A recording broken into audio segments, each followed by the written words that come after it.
How would I describe the sound of music? I think anyone that can explain their sound of the music has a really big ego.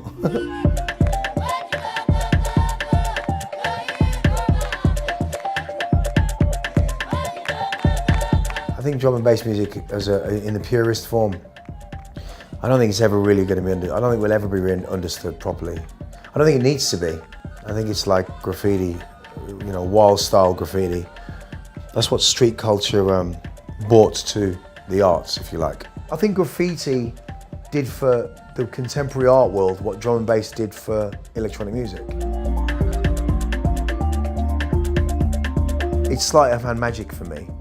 I have to give you an illusion that is giving you this, and you may still be able to see me through that. And I'm going to give you an illusion coming out of two speakers. I'm tricking you, I'm tricking your ears, but I'm placing sound to the point where I'm just giving you sound, and I'm taking you somewhere on that journey with that. And that's the trick. It's still coming out of two speakers.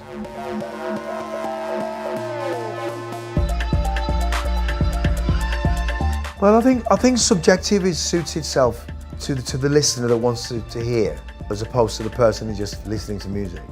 And there's a lot of people listening to music, constantly. Not a lot of people are hearing music. I never did my Eno meets Raichu Sakamoto meets Goldie album. It is that album. And I think the David Byrne kind of Sakamoto is very much me and James, a new version of that in a sense. I really do, because he's got some really crazy ideas in his sound. And I can hear a duality in the sound for this album. It's a beautiful piece of album. And I like the idea of when you put an album on, when you're 8 tracks in, let's see where you can go now then, shall we? And then you listen to track 9 and then track 10, you think, shit, hang on a minute, he's not letting up here. You know, there's a lot of gears going on, there's a lot more to it. Whether or not you understand it now, that's not really for me to work out, it's for you guys to work out.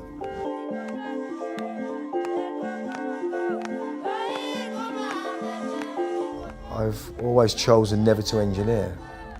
It's always been my thing. People get really confused by that.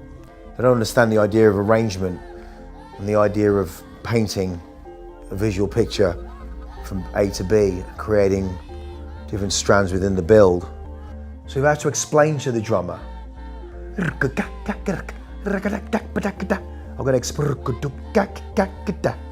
tell you how many number of hits we have to do to make that pattern.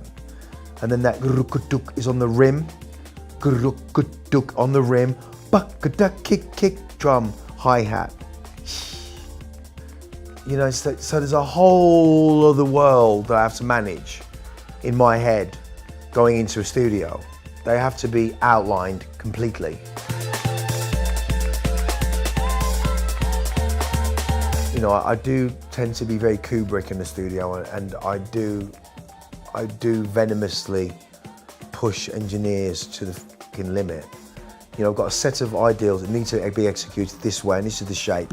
This space is going to go here, I'm going to place that there, we're going to repeat that with the ghost effect of that, not the entire sound, we're going to place that there, and then the string arrangement will come here in here at bar 32, and we're going to expand it to 64, and at 120 we're going to change the signature just on the string arrangement. So you have to draw the whole shape and execute that. And having an engineer that goes, okay, doesn't go, oh, I'm not sure how to do that. I can't just go in and go, let's try and loop something up. It's never been the way, because I don't have the gift of engineering. You know, James is a phenomenal engineer and he's a great producer in his own right. And, you know, he did Journeyman with no question.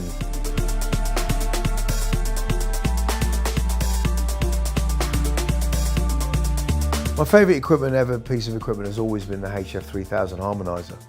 There's nothing like it. And still to this day, nothing's been built like it. And James builds modulars, he loves building modulars. There's a lot of modulars within Redemption.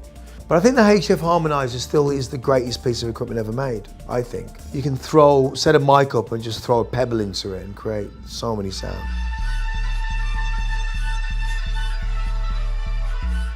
Well, I think get a pair of those good headphones for a start. I mean, by the way, these guys, these headphones, they haven't paid me for anything, by the way. But I've been looking for headphones for a long time, and those Powers & Wilkins are really good headphones.